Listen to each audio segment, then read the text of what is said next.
اعوذ باللہ من الشیطان الرجیم بسم اللہ الرحمن الرحیم الحمد للہ الذی نور قلوب العارفین بنور معرفتہ واثبت فؤاد انبیائہ واولیائہ بقصص الانبیاء والمرسلین وأكمل إيمان المسلمين والمؤمنين بولاية علي أمير المؤمنين عليه السلام. اللهم صل على محمد وعلى محمد والصلاة والسلام والتحية والإكرام على أفضل الموجودات العبد المؤيد والرسول المسدد المصطفى الأمجد المحمود الأحمد أعني أبا القاسم محمد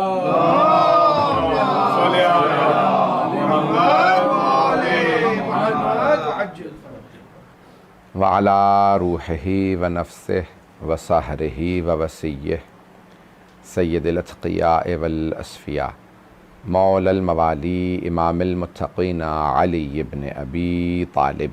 اللهم صل على محمد وعلى محمد وعلى أوصيائه لا سيما بقية الله في الأرضين روحي وأرواح العالمين لتراب مقدمه الفدا واللعنة الدائمة على أعدائهم أجمعين من الآن إلى قيام يوم الدين.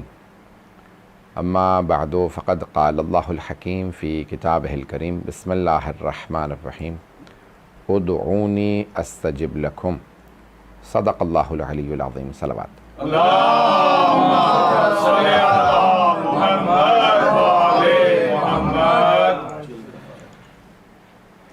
ایسٹ لندن کی امام بارگاہوں نے مل کر کے اس عشرے کو برپا کیا ہے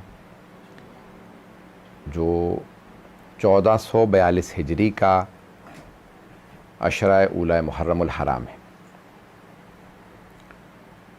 ہم دعا کے موضوع پہ آپ کی خدمت میں مطالب پیش کر رہے ہیں اور سلسلے کی 7ویں مجلس ہے.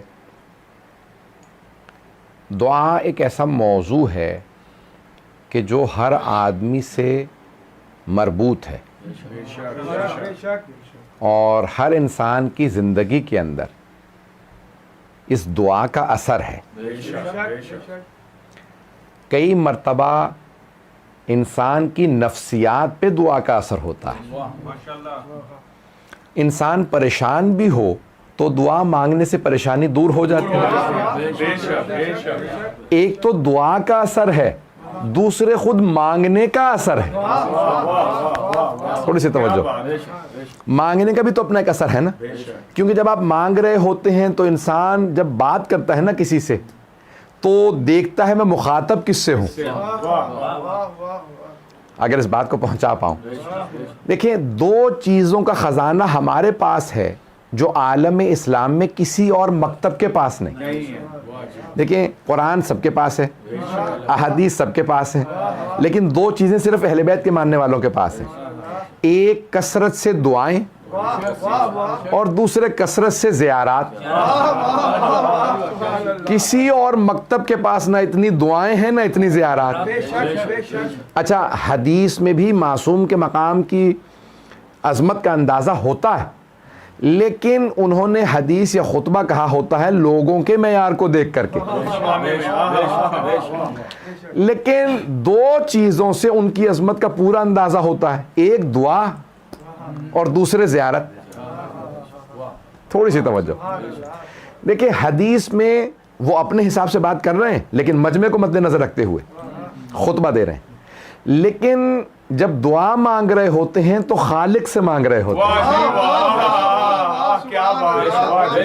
اور جب زیارت پڑھ رہے ہوتے ہیں تو دوسرے معصوم کی پڑھ رہے ہوتے ہیں.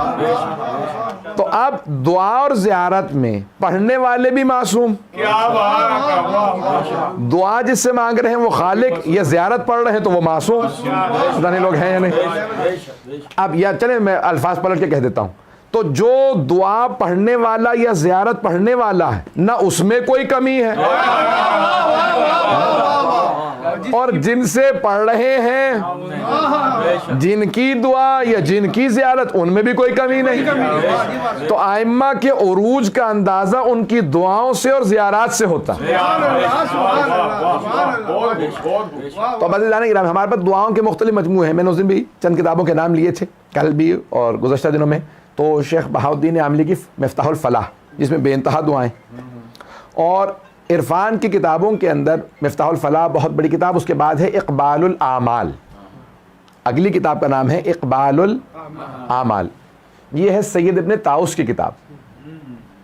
بہت بڑے سید ابن طاؤس ہلی، علامہ ہلی سے پہلے گزرے ہیں، بہت بڑے عالم. اور کہتے ہیں کہ جو ہمارے دو عالم ایسے کہ جب چاہتے تھے امام زمانہ کی بارگاہ میں پہنچ جاتے تھے، ان میں سے ایک سید ابن طاؤس، تو بہت پہنچے ہوئے تھے. تو ان کی کتاب ہے اقبال الاعمال، اعمال کی قبولیت. چلیں میں آپ کی زبان میں بس اقبال یہاں پہ اردو والا اقبال نہیں ہے بلکہ قبولیت. تو اعمال کی قبولیت کیسے ہو؟ تو انہوں نے رجب کے سارے ایک پوری جلد ہے صرف ماہ رمضان کے اعمال، رجب شعبان کے ہر مہینے کے اعمال بتائیں. اور علماء کہتے ہیں کہ اگر کوئی عرفان کی درجات طے کرنا چاہتا ہے تو آہستہ آہستہ کتابیں پڑھے. تو جب ان کی کتاب پہ پہنچ جائے اور سارے اعمال کر لے، سارے اعمال کرے، یہ نہیں کہ پڑھ لے. ایک ہوتا ہے پڑھنا، ایک ہوتا ہے عمل کرنا. پتہ نہیں لوگ ہیں یا نہیں. قرآن میں جگہ جگہ یا ایھا الذین آمنوا، اے ایمان والو، اس کے بعد اللہ کو حکم دیتا ہے. کچھ صرف پڑھ رہے ہوتے ہیں، کچھ پہ عمل کر رہے ہوتے ہیں. بات پہنچ رہی ہے؟ تو اب اللہ نے صفات بتائی ہیں کہ مومن میں کیا کیا ہونا چاہیے، وہ اپنے اندر کمالات پیدا کریں. اب اقبال الاعمال کتاب پڑھنا نہیں، ان کو سب کو اعمال کو بجا لانا. اور آخری کتاب جو ہمارے اعمال کی مانی جاتی ہے وہ ہے صحیفہ سجادیہ. یہ مولا سجاد کی اپنی دعائیں. ایک بہت بڑے مستبصر جسے کہا جاتا ہے کانورٹ یا ریورٹ، ایک انگریز جو مسلمان ہوئے، شیعہ ہوئے.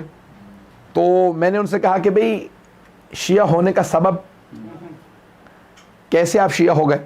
آپ انگریز تھے، کرسچن تھے، مسلمان ہوئے، شیعہ کیسے ہوئے؟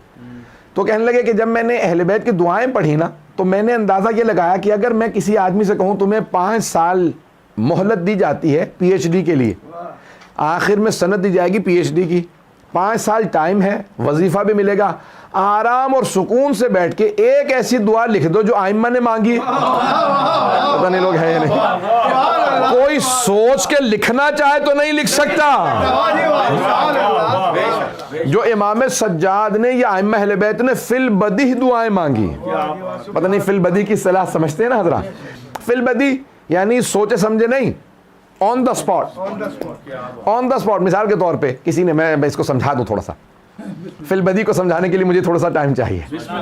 اب یہ جو شاعری سے شغف رکھتے ہیں وہ تو پہنچ گئے ہوں گے کہ فی البدیہہ یعنی آن دا، وہیں پہ فوراً کسی نے مرزا غالب سے کہا بھئی اس موضوع پہ، انہوں نے اسی وقت غزل کہہ دی. اسے کہتے ہیں فی البدیہہ غزل. پتہ نہیں لوگ ہیں یا نہیں. آن دا اسپاٹ وہیں پہ کلام کہنا، اسے کہا جاتا ہے فی البدیہہ. کسی نے مولا سے کہا یا علی، عربی زبان میں 27 حروف تہجی ہیں، الفابیٹیکل لیٹرز ہیں 27، الف سے لے کے یہ تک. سب سے زیادہ استعمال ہونے والا حرف کون سا ہے؟ تو مولا نے فرمایا الف.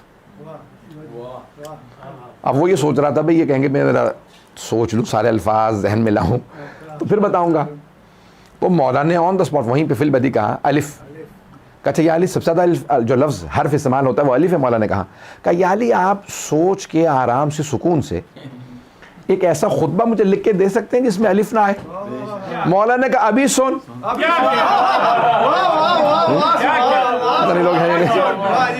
مولا نے کہا ابھی سن، میں خطبہ دیتا ہوں، پورے خطبے میں الف نہیں آئے گا.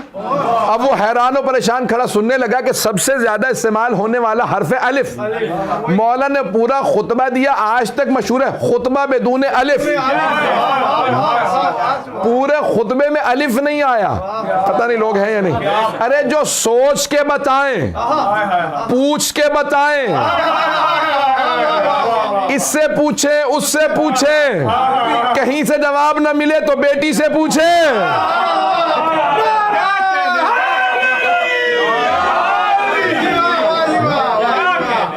ایسے افراد حجت خدا نہیں ہو سکتے. حجت خدا وہ ہوتا ہے جو فی البدی جواب دے. آج تک ہمارے کسی امام سے کسی نے سوال کیا ہو اور انہوں نے یہ کہا ہو سوچ کے بتاؤں گا, پوچھ کے بتاؤں گا, کل آ جانا, کل بتاؤں گا, بلکہ جس زبان میں سوال آیا اسی زبان میں جواب دیا, جس رفتار سے سوال آیا اسی رفتار سے جواب دیا, جس کتاب سے سوال آیا اسی کتاب سے جواب دیا. میں صرف اشارہ کر کے آگے بڑھوں گا کہ ختمی مرتبہ تشریف فرما ہے اور آپ کے دائیں زانو پہ امام حسن مجتبیٰ بیٹھے ہوئے, 3 برس کے یا 4 برس کے صحابہ کا مجمع ہے. اچھا, پیغمبر کی اکثر عادت تھی کہ اپنے کسی نواسے کو آغوش میں لے کے بیٹھتے تھے, ممبر پہ بھی آغوش میں لے کے جاتے تھے. پتہ نہیں لوگ ہیں یا نہیں بھائی, ممبر اور محراب ہے عبادت کی جگہ, نہیں ہے مجمع, یہ لاڈ پیار کی جگہ نہیں ہے. مجھے اپنے بچوں پہ پیار آ رہا ہے تو گھر میں پیار کروں گا. مسجد جگہ ہے عبادت کی, ممبر جگہ ہے عبادت کی. اگر پیغمبر محراب میں پشت پہ حسین, پتہ نہیں لوگ ہیں, ممبر پہ گود میں حسن, تو بتا رہے ہیں یہ ممبر پہ محراب میں عبادت کر رہا ہوں, محبت نہیں.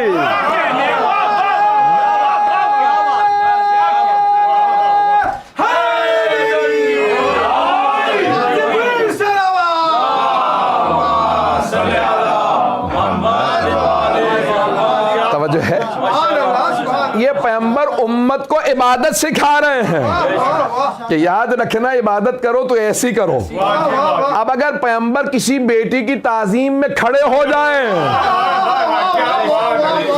تو یہ باپ بیٹی کے لیے کھڑے نہیں ہو رہے, یہ رسالت عصمت کی تعظیم سکھا رہی ہے. پتہ نہیں لوگ ہیں یا نہیں. ایک اور جملہ سن لیجئے, اب اگر رسول خدا غدیر میں کسی کو بازوؤں پہ بلند کر دے تو یہ بھائی بھائی کے لیے نہیں بول رہا, ختم نبوت امامت کو سمجھا رہی ہے.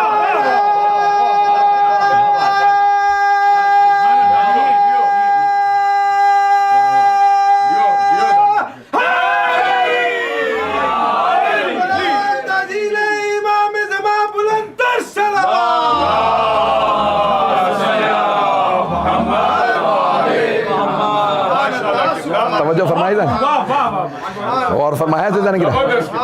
اب یہ جتنے پہلوؤں سے دیکھیں گے, معصومین جب دعا کا ذخیرہ پیش کر رہے ہوتے ہیں تو ان دعاؤں میں کوئی نہ کوئی خاص بات ہوتی ہے.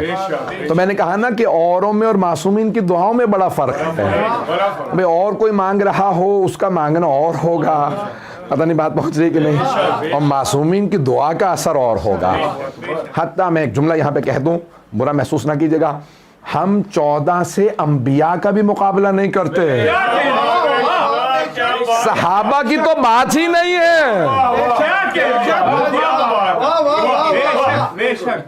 گرامی, جناب موسیٰ کی اتنی دعائیں ہیں, انبیاء کی اللہ نے قرآن میں دعاؤں کا ذکر کیا ہے. اگر بات پہنچ رہی ہو تو جناب موسیٰ علیہ نبینا علیہ وآلہ السلام وہ کسی مقام سے گزر رہے تھے تو دیکھا ایک آدمی جو ہے اس نے جناب موسیٰ سے شکوہ کیا.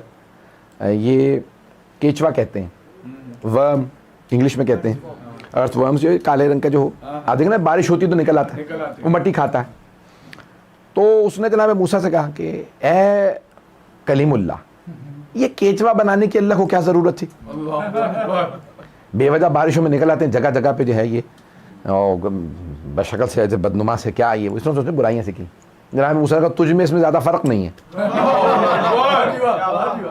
اس نے کہا مجھ میں اس میں فرق نہیں ہے. کہا تو نے ایک ہی دفعہ کہا ہے, وہ 100 دفعہ کہہ چکا. پتہ نہیں لوگ ہیں یا نہیں, کہ تو نے ایک ہی دفعہ کہا ہے اس کو بنانے کی کیا ضرورت تھی, وہ 100 دفعہ. پروردگار تو نے انسان کیوں بنایا؟ میں سیدھا سیدھا سا ہوں کہ ٹیڑھا میرا ہاتھ پاؤں میرے پہ پاؤں رکھ کے چلا جاتا ہے. پتہ نہیں لوگ ہیں یا نہیں, پتہ نہیں لوگ ہیں یا نہیں ہے. کبھی تم شکوے کر رہے ہو وہ بھی اللہ سے, پتہ نہیں لوگ ہیں یا نہیں. اللہ سے ڈائریکٹ شکوہ کر کہ کیا بنانے کی ضرورت تھی, تو کبھی اس میں تجھ میں کیا فرق ہے کہ وہ بھی شکوہ کر رہا تو بھی شکوہ کر رہا. جناب موسیٰ کوہ طور پہ گئے, کہا پروردگارہ مجھے ایسا بنا دے سب مجھ سے راضی ہو جائیں. اللہ نے کہا موسیٰ میں خالق ہوں, سب مجھ سے راضی نہیں ہیں, آپ مخلوق ہیں.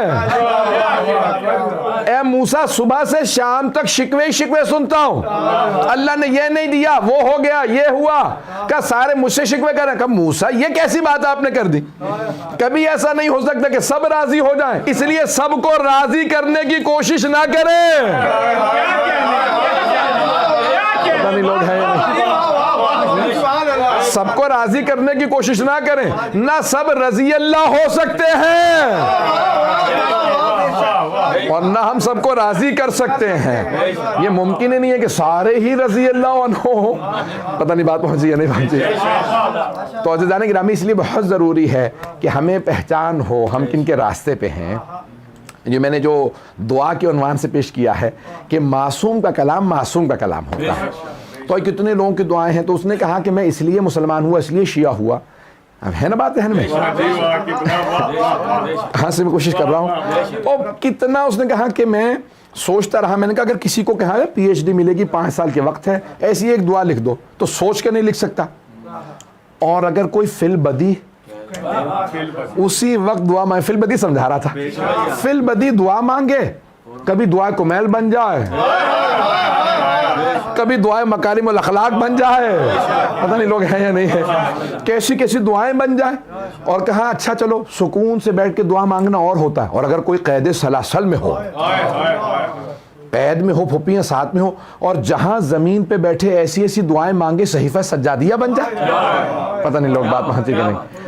تو کہا جن کی قید سلاسل میں دعائیں ایسی ہیں, اگر انہیں سکون ملتا تو وہ کیا کرتے ہیں. پتہ نہیں لوگ ہیں یا نہیں ہے. کہا امام کی دعائیں ایسی ہیں. تو صحیفہ سجادیہ ایک شاہکار ہے.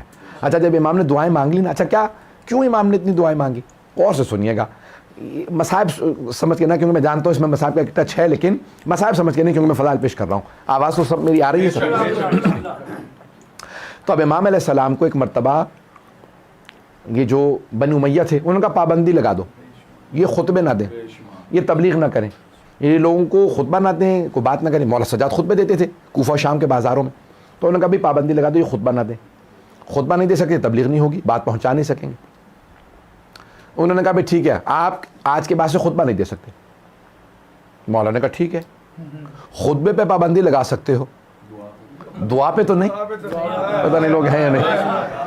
اب امام نے نیا اسلوب نکالا, انہوں نے کہا خطبوں پہ پابندی. امام تنہائی میں بیٹھے, کہا پروردگارہ, مجمع جو گزر رہا ہے وہ سن رہا ہے, کہ پروردگارہ تجھے تیرے حبیب کا واسطہ, ان کی آل پاک کا واسطہ. امام نے دعاؤں کو شروع کیا تو آل محمد سے. امام نے کہا پروردگارہ میں تجھ سے تیری عظمت کے تحت مانگتا ہوں. امام نے دعا شروع کی. ایک آدمی نے کہا ہے قیدی دعائیں ایسی ایسی مانگتا, جو گزرتا وہ رک کے دعا کو سنتا.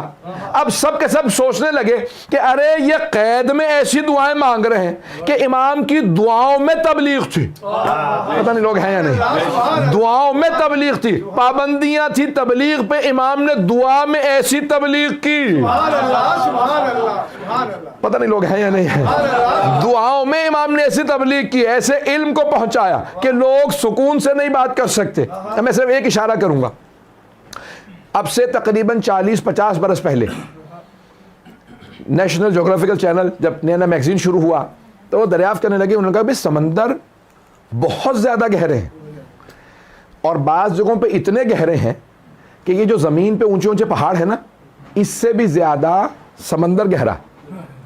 اچھا یہاں پہ لطیف بات ہے, پیش کروں گا. مجھے سیاحت کا بڑا شوق ہے, معلوم کریں کون سی پہاڑ, یہ وہ چیزیں معلوم کرنے کا, سبزے کا, ہریالی کا شوق ہے. جانا اتفاق نہیں ہوتا لیکن شوق ہے, چلا جاؤں تو دیکھ لیتا ہوں. تو میں اسٹڈی کر رہا تھا تو انہوں نے کہا کہ دنیا میں 8000 میٹر سے اوپر جو پہاڑ ہیں, ہے توجہ نا, بور تو نہیں کر رہا ہوں, دنیا میں سب سے جو اونچے پہاڑ ہیں اس زمین پہ 8000 سے میٹر جو اوپر پہاڑ ہے نا, دنیا میں صرف 14 ہیں. اللہ نے پہاڑ بھی سب سے اونچے بنائے تو 14. ایسا بھی لوگ ہیں یا نہیں ہے. تو اس دنیا کے اندر 14 پہاڑ 8000 میٹر سے اوپر ہیں, باقی سب کم ہیں. پتہ نہیں لوگ ہیں نہیں. دنیا میں صرف 14 پہاڑ ہیں جو 8,000 میٹر سے اوپر, 14, اور ان میں سے 5 ہے پاکستان میں. پتہ نہیں لوگ ہیں. تو پوری پنجتنی سرزمین ہے, نام بھی ہے پاکستان, بنانے والے بھی محمد علی فاطمہ.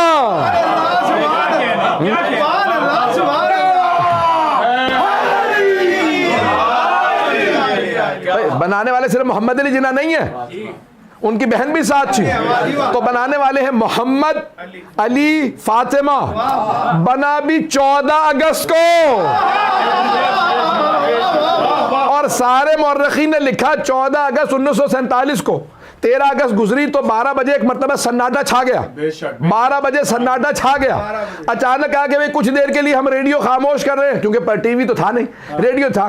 تو ایک مرتبہ کا آج ہندوستان ریڈیو بند ہو رہا. 12:05 پہ اعلان ہوا. 12:05 پہ.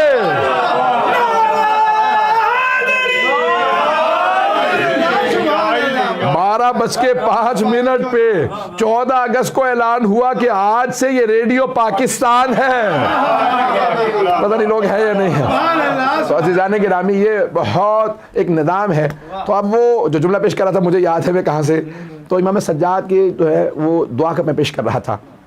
تو اس نے نیشنل جغرافیکل چینل نے دریافت کیا ہے نا ذہنوں میں, مجھے یاد رہتا ہے میں کہاں گیا ہوں. تو انہوں نے کہا کہ بھئی سمندر اتنے گہرے ہیں کہ زمین پہ اتنے اونچے پہاڑ نہیں ہیں جتنے سمندر کے اندر ہیں. تو جب انہوں نے دریافت کیا انہوں نے کہا بھئی بعض تو اتنے گہرے ہیں کہ انسان آکسیجن لگا کے بھی نہیں جا سکتا, کیونکہ اندر لہریں اتنی تیز ہیں کہ انسان کو چیر دیں. اتنا سمندر گہرا اور اس کی لہریں اتنی تیز. پھر انہوں نے کہا کہ اچھا کوئی وہاں مخلوقات بھی ہیں یا نہیں. پھر انہوں نے کیمرے اتارے, تاروں کے ذریعے دیکھا کہ وہاں پہ بھی مچھلیاں. تو انہوں نے کہا بھی یہ مچھلیاں جو سمندروں کی گہرائیوں میں ہیں, یہ اگر اوپر آنا بھی چاہیں تب تو رستے میں مر جائیں گی. ہاں, کیونکہ سمندر گہرے اتنے, یہ اتنا سفر طے کر کے کئی کلومیٹر جب اوپر آئے گی, 9-10 کلومیٹر اوپر آئے گی, تب تک تو اس کا سانس دم گھٹ جائے گا, اور راستے میں لہریں اتنی تیز ہیں کہ ویسے ہی مر جائے گی. تو یہ زمین کے تہ کے اندر کیسے سروائیو کر رہی ہے. تو انہوں نے کہا بھئی وہیں پہ خوراک پودے بھی ہیں, انہی پودوں سے آکسیجن بھی آتی ہے, ان مچھلیوں کے اپنے جسم سے بھی آکسیجن نکلتی ہے, اور وہاں کی زمین سے بھی ہوا نکلتی رہتی ہے جس میں آکسیجن ہوتی ہے, اسی لیے وہ زندہ رہتی ہیں. یہ نیشنل جغرافیکل چینل نے 40 سال پہلے دریافت کیا, لیکن 1400 سال پہلے شیعوں کے چوتھے امام نے اپنی دعا میں کہا تعریف اس خدا کی جس نے سمندروں کی گہرائیوں میں بسنے والی مخلوقات کو وہاں پہ رزق پہنچایا ہے.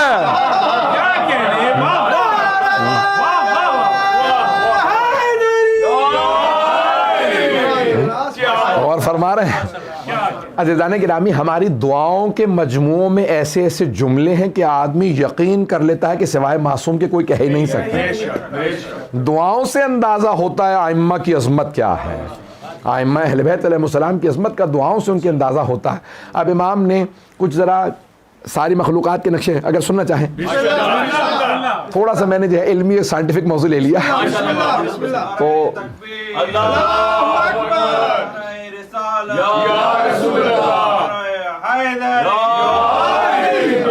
توجہ ہے نا. اب امام علیہ السلام نے کہا کہ پروردگارا تو نے ایسے ایسے فرشتے خلق کیے ہیں. اب دیکھیں اس زمانے کے لوگ فرشتوں کو صرف نام سن رکھا, کوئی فرشتے ہیں, بتا کون سمجھ سکتا ہے؟ جس نے دیکھا ہو, جس کے صدقے میں بنے ہو, جس کی خدمت میں موجود ہو, وہی تو سمجھا سکتے ہیں. میں یہاں پہ روک کے جملہ کہہ دوں سرور کائنات کا کہ اصول کافی میں بھی ہے کہ آپ نے فرمایا یا علی انک تسمع ما اسمع و ترى ما ارى. کئی مرتبہ نا رسول خدا مسجد نبوی میں بیٹھے ہوتے تھے تو جناب امیر کہتے تھے قریب مت جاؤ وہی آ رہی ہے. نہیں ہے لوگ صحابہ کو روکتے, رک جاؤ قریب مت جاؤ وہی نازل ہو رہی ہے. کہا یا علی آپ کو کیسے پتا؟ کہا تمہیں کیا پتا, مجھے کیا کیا پتا.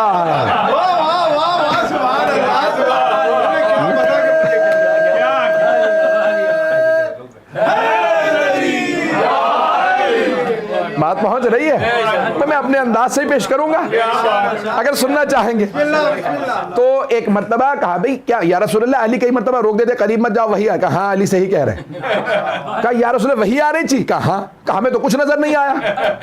تو آپ نے فوراً جناب امیر کو دیکھا مسکرا کے کہا یا علی انک تسمع ما اسمع و ترى ما ارى. یا علی جو کچھ میں سنتا ہوں آپ بھی سنتے ہیں اور جو کچھ میں دیکھتا ہوں آپ بھی دیکھتے ہیں. اس کا مطلب ہے اوروں کو نہ سننے میں آ رہا تھا نہ دیکھنے میں. پتہ نہیں لوگ ہیں یا نہیں ہے بھائی. انہیں پیغمبر کی جگہ نہ بٹھائیے گا, وہ پیغمبر جیسے نہیں ہے.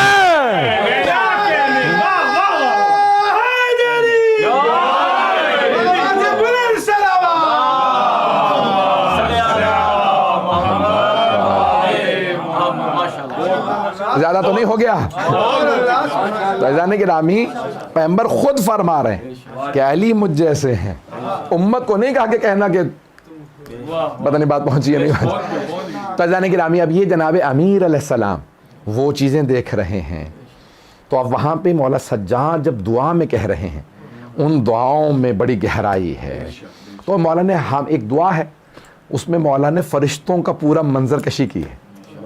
سننا چاہیں گے؟ ہے نا ٹائم؟ تو اب اس میں مولا امی جناب امام مولا سجاد ایک مرتبہ کہتے ہیں پروردگارہ تو نے کیسے کیسے فرشتے بنائے. کچھ حاملین عرش ہیں جنہوں نے عرش کو تھام رکھا. پتہ نہیں لوگ ہیں یا نہیں. اب یہ وہی بتا سکتا ہے نا جو دیکھ رہا, جس کو پتا ہو, جس کے صدقے میں بنے ہو. تو ایک مرتبہ مولا نے کہا کہ کچھ فرشتے جو ہیں وہ حاملین عرش ہیں, کچھ تیری وحی پہ مامور ہیں, کچھ نامہ اعمال لکھ رہے ہیں, کچھ بارش کے قطرات کو گن رہے ہیں. پھر مولا فرماتے ہیں کچھ ریگستان کے ذرات کو گنتے ہیں. پتہ نہیں لوگ ہیں یا نہیں.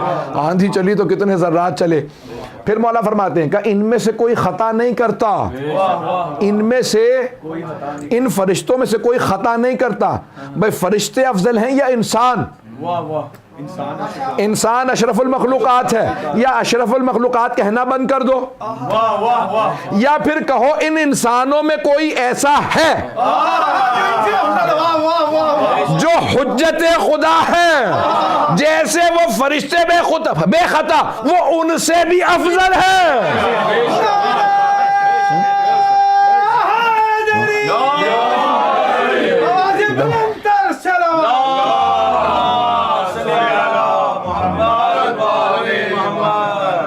تھک تو نہیں گئے جانے کے لیے بھائی, دلیل دل کو لگ رہی ہے کہ بھائی وہ کوئی ایسے تو ہوں گے نا کہ فرشتے کوئی خطا نہیں کرتے. اور لوگ کہتے ہیں نبی معاذ اللہ خطا کر سکتے تھے. پتہ نہیں لوگ ہیں یا نہیں. توجہ ہے عزیزان, جملہ کہہ رہا ہوں یہاں پہ عزیزان گرامی. جناب جبرائیل حقیقت نہیں ہے, وہ رسول خدا کی ایک تجلی ہے. حقیقت رسول خدا ہے, اصل رسول خدا, اصل رسول خدا. فرشتے ان کی تجلی, جو تجلی ہو وہ خطا نہیں کرتے. تو پھر نور محمدی کیسے خطا کرے؟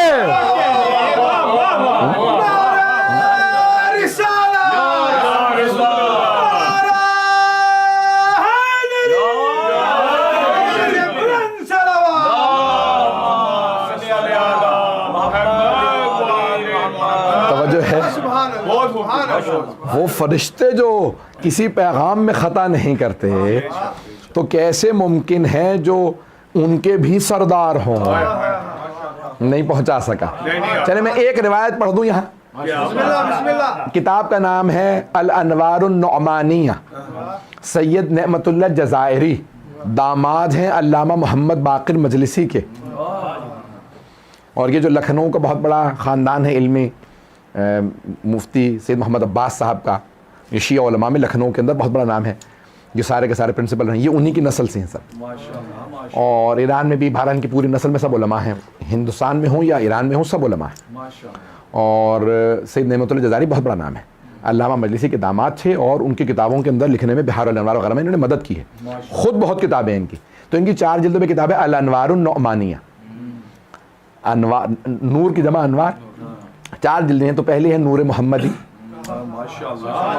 پتہ نہیں لوگ ہیں انوار پہ کتاب ہے نا، تو اس میں جلد نمبر 2 نور مرتضوی، اگر سننا چاہیں، میرا گلا سینہ ساتھ نہیں دے رہا، اگر آپ سننا چاہیں گے تو پیش کروں گا۔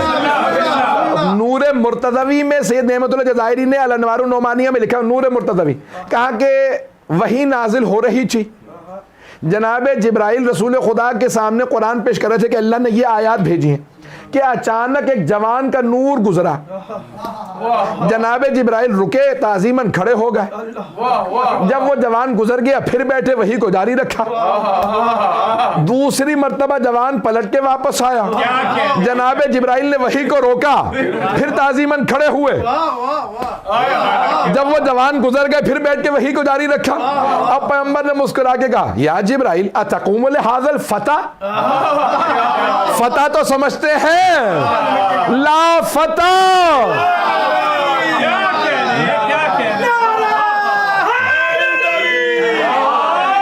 پتہ نہیں لوگ ہیں یا نہیں۔ اتقوم لہذا الفتح، اے جبرائیل کیا آپ اس جوان کے لیے کھڑے ہوتے؟ تو جناب جبرائیل نے فرمایا وَلِمَا لَا أَقُومُ لِمَنْ عَلَّمَنِي، میں کیوں نہ اس کے لیے کھڑا ہو جاؤں جس نے مجھے تعلیم دی ہے۔ تو اب ایک مرتبہ یہاں پہ سید نعمت اللہ جزائری کہتے ہیں کہ جناب رسول خدا نے مسکرا کے کہا جبرائیل کیا انہوں نے علی نے آپ کو تعلیم دی ہے؟ کہا ہاں۔ بھئی دیکھیں ہماری خلقت ہوتی ہے، ہم شروع ہوئے کچھ نہیں جانتے تھے، پھر ایک مرتبہ بڑے ہوئے سیکھا، پھر بوڑھے ہو گئے، پھر ختم ہو گئے۔ فرشتے ایسے نہیں بنتے، وہ کن فیکون سے بن جاتے ہیں، ایک ہی دفعہ میں بن جاتے ہیں۔ نور ہے مجسم، اللہ نے خلق کر دیا، پتہ نہیں لوگ ہیں یا نہیں۔ تو کہا جیسے اللہ نے مجھے خلق کیا، خلق ہونے کے بعد ایک مرتبہ آواز قدرت آئے، من انت وما اسمک ومن انا وما اسمی، تو کون ہے تیرا نام کیا، میں کون ہوں میرا نام کیا؟ کہ میں ابھی ابھی خلق ہوا تھا، متحیر پریشان ہو گیا کون ہوں نام کیا ہے، پوچھنے والا کون اس کا نام کیا؟ تو کہا اسی جوان کا نور سامنے آیا اور مجھ سے کہا قول کہہ دے انا عبد الذلیل اسمی جبرائیل۔ پتہ نہیں لوگ ہیں یا نہیں۔ انا عبد الذلیل اسمی جبرائیل، میں تیرا عبد ذلیل ہوں، میرا نام جبرائیل ہے۔ انت رب الجلیل، پتہ نہیں لوگ ہیں یا نہیں ہیں۔ میں اس میں کو تو رب جلیل ہے، میں عبد ذلیل ہوں۔ تو کہا اس جوان نے میرا نام بھی رکھا، مجھے تعلیم بھی دی، اسی لیے تعظیم کرتا ہوں۔ ارے جہاں فرشتوں کے سردار حضرت جبرائیل کہیں یہ ہمارے استاد، تو پھر رسول کا وسیع ایسے کو ہونا چاہیے، ویسے کو نہیں۔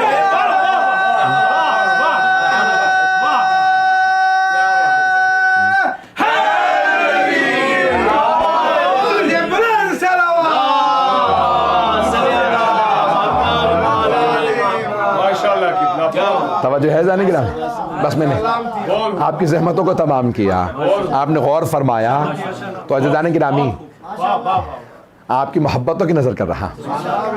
عزیزان گرامی اسی لیے ہم کہتے ہیں ایسوں کو وسیلہ بناؤ کہ اللہ سبحانہ و تعالیٰ نے جن کے لیے قرآن میں کہا ہے کہ وما یشاءون الا ان یشاء اللہ، تو میں انشاءاللہ کل اس کو مکمل کروں گا کہ وقت نہیں رہا، میں نے جو وعدہ کیا تھا کہ وقت کے اندر اندر بات کو مکمل کروں۔ تو عزیزان گرامی ہم ایسی ہستیوں کے ماننے والے ہیں کہ جن کی دعاؤں میں بھی تبلیغ ہے، جن کی دعاؤں میں بھی علم ہے، کہ جن کی دعا پڑھنے سے بھی انسان کی معرفت بڑھ جائے۔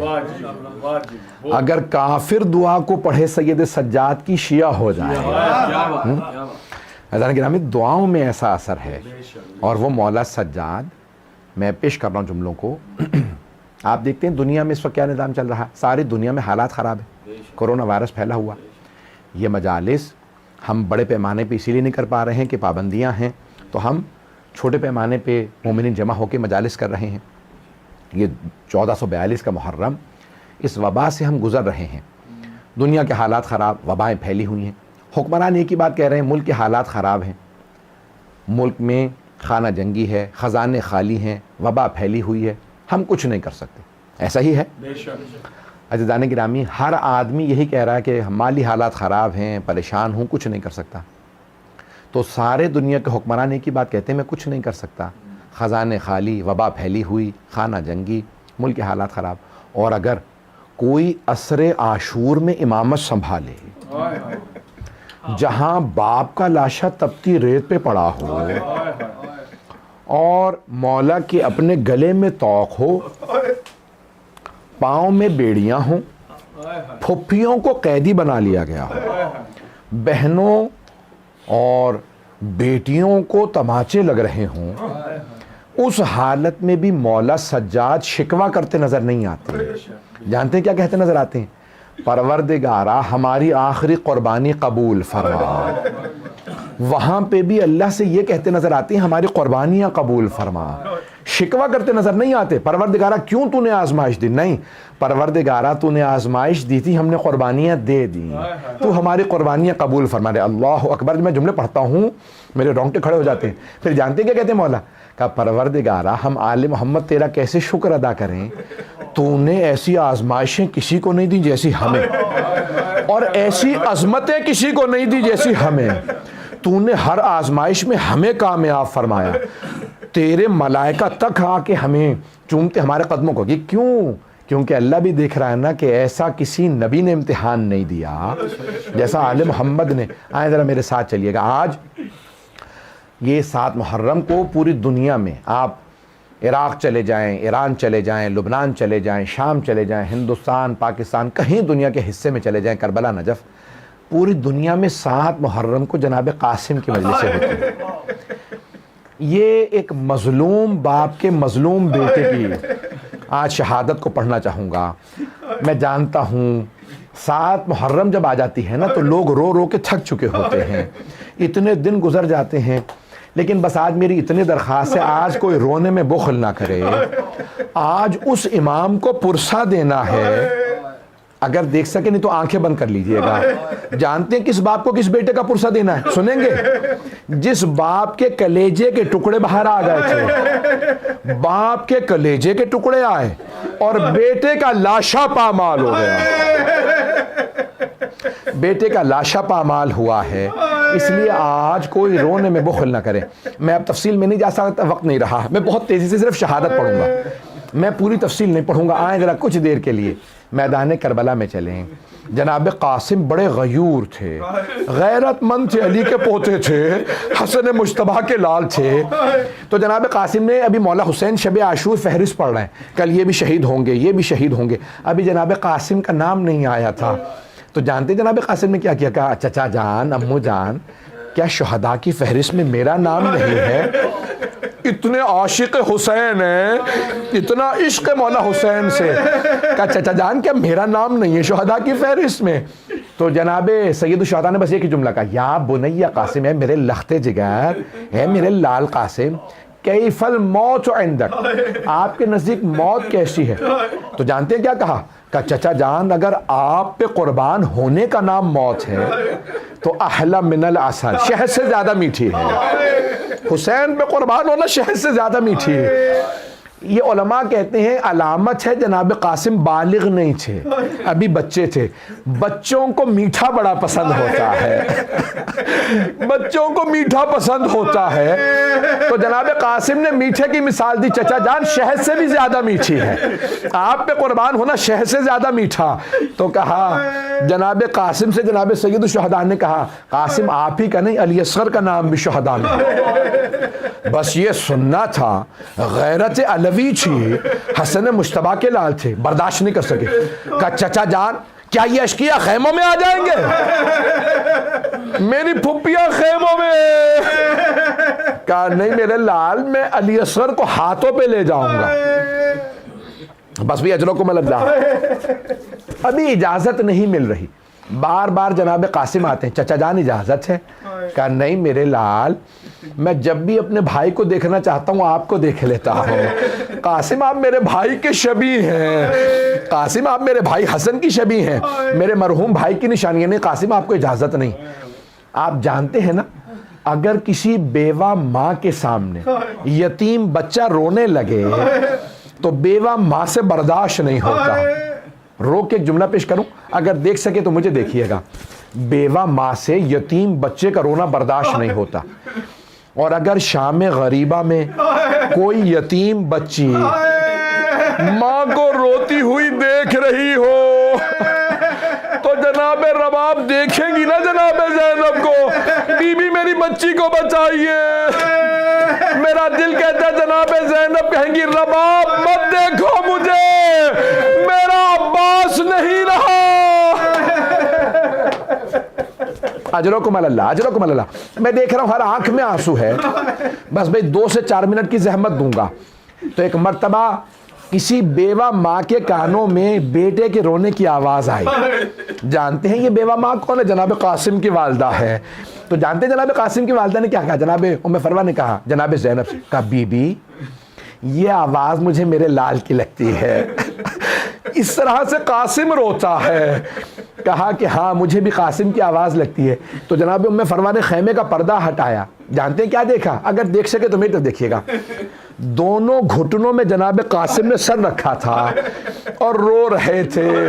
جناب ام فروا نے پوچھا بیٹا کیا بات ہے، اس طرح سے رو رہے ہیں زمین پہ بیٹھے ہوئے؟ کہا اماں چچا مجھے اجازت ہی نہیں دے رہے، بار بار کہتے ہیں کہ تم میرے مرحوم بھائی کی نشانی ہو۔ تو جناب ام فروا نے ایک جملہ کہا، روضۃ الشہداء میں مرحوم نے لکھا ہے، مرحوم کاشی نے ایک جملہ لکھا، کہا جناب ام فروا نے کہا قاسم آپ کے بابا جب دنیا سے جا رہے تھے نا تو انہوں نے ایک تعویذ لکھا تھا، آپ کے بازو پہ باندھا تھا، اور مجھ سے کہا تھا جب قاسم بہت پریشان ہونا تو اس سے کہنا کہ یہ تعویذ کھول کے پڑھ لے، اس میں جواب لکھا ہوگا۔ جناب قاسم نے آنسو صاف کیے، فوراً وہ اپنا تعویذ کھولا۔ جانتے ہیں کیا لکھا تھا؟ جناب قاسم نے کھولا، اس میں لکھا تھا مولا حسن نے، یا بنیا قاسم، اے میرے لخت جگر قاسم، اذا وجدت امک الحسین، میری طرف دیکھیے گا، اے میرے لخت جگر قاسم اگر آپ اپنے چچا کو کس حالت میں پائیں، جملے سنیں گے، اذا وجدت امک الحسین غریبا مظلوما عطشانا وحیدا، اے میرے لخت جگر قاسم جب آپ اپنے چچا کو تنہا پائے، مظلوم پائے، پیاسا دیکھے، تنہا دیکھے تو میرے لخت جگر پھر گریز نہ کیجئے گا، اپنی جان چچا پہ قربان کر دیجئے گا۔ جناب قاسم بہت خوش ہوئے، آنسو صاف کیے کہ اب میرے چچا مجھے روک نہیں سکیں گے۔ آنے کے بعد کہا چچا جان اب آپ مجھے روک نہیں سکتے۔ جناب سید الشہداء کے آنسو بہنے لگے۔ کہا میرے لال کیوں؟ کہا دیکھیں میرے بابا نے کیا لکھا۔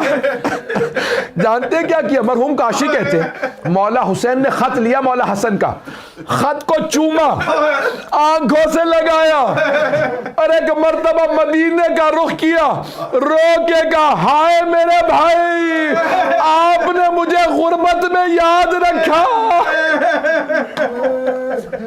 اجرکم اللہ، بہت روئے، حتی غشی علیہما۔ بعض روایات میں یہاں تک ہے کہ دونوں نے، جناب سید الشہداء نے جناب قاسم کے گلے میں مہر ڈالی، جناب قاسم نے مولا حسین کے گلے میں، دونوں نے ایک دوسرے کے گلے میں مہر ڈالی، دونوں بلند آواز سے رونے لگے، اتنا روئے کہ دونوں بے ہوش ہو گئے۔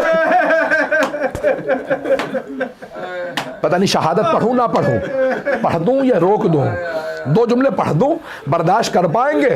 اب آپ ایسے رو رہے مجھے نہیں لگتا برداشت کر پائیں گے۔ میری طرف دیکھیے گا، جناب قاسم کڑیل جوان تھے، بہت نوجوان تھے، جسم بہت پتلا تھا۔ اب آپ جانتے ہیں نا زرہ پہنائی جاتی ہے جنگ لڑنے والے کو، جناب سید الشہداء نے جو بھی زرہ پہنائی جناب قاسم کو بڑی تھی، تو جناب قاسم نے ایک جملہ کہا کہ چچا جان زرہ کی ضرورت نہیں ہے، مجھے اجازت دے دیجئے۔ جانتے ہیں زرہ کیوں پہنائی جاتی ہے؟ تاکہ اگر تیر لگے تو زرہ روک لے، لوہے کی ہوتی ہے نا، زرہ پہ رک جائے، اگر گرز لگے تو زرہ پہ رکے، اگر کوئی نیزہ مارے زرہ پہ رکے، اگر کوئی گر جائے تو پاؤں میں آنے سے رک جائے۔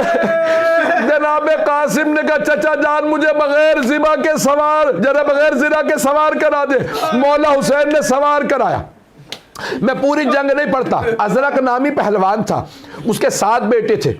تو اس نے ایک مرتبہ اپنے بیٹے سے کہا آگے بڑھ, یہ جوان جو آیا ہے 14ویں کے چاند جیسا ہے, اس کو جا کے مار دے.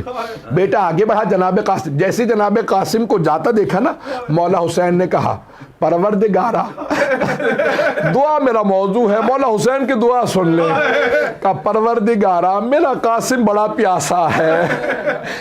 جناب قاسم کو مولا حسین کی دعا تھی. جناب قاسم نے تلوار کھینچی, ایک مرتبہ 2 ٹکڑے کر دیے. اس نے دوسرے بیٹے سے کہا حملہ کر. کرتے کرتے سارے بیٹے جناب قاسم نے مار دیا. اب اس نے کہا میں خود آ رہا ہوں. وہ 1000 سواروں کا اکیلا شمار ہوتا تھا. جب وہ آیا نا تو جناب سید الشہداء کے آنسو بہنے لگے. کہا پروردگارا وہ 1000 کا ایک ہے, میرا قاسم بچہ ہے. جناب قاسم نے ایک مرتبہ کہا یا علی ادرکنی. جیسے ہی وار کیا ازرق کو فنار کر دیا. عمر سعد نے کہا ساری فوج حملہ کرے. دائیں طرف کے گھوڑے بھائی طرف بھاگے, بائیں طرف کے دائیں طرف. جیسے ہی کسی نے گرز مارا, جناب قاسم نے کہا چچا جان میری مدد کو آئیے. جناب سید الشہداء عقاب کی طرح آگے بڑھے. جیسے ہی آگے آئے دیکھا کہ لاشے میں سے گھوڑے دوڑ گئے. جناب ایک سید الشہداء نے ایک جملہ کہا اے میرے لال قاسم, آپ نے بلایا, میرے لال میں آ گیا تھا لیکن گھوڑے لاشے سے دوڑ گئے. الا لعنت اللہ علی القوم الظالمین وسيعلم الذين ظلموا أي منقلب ينقلبون. ماتم حسین.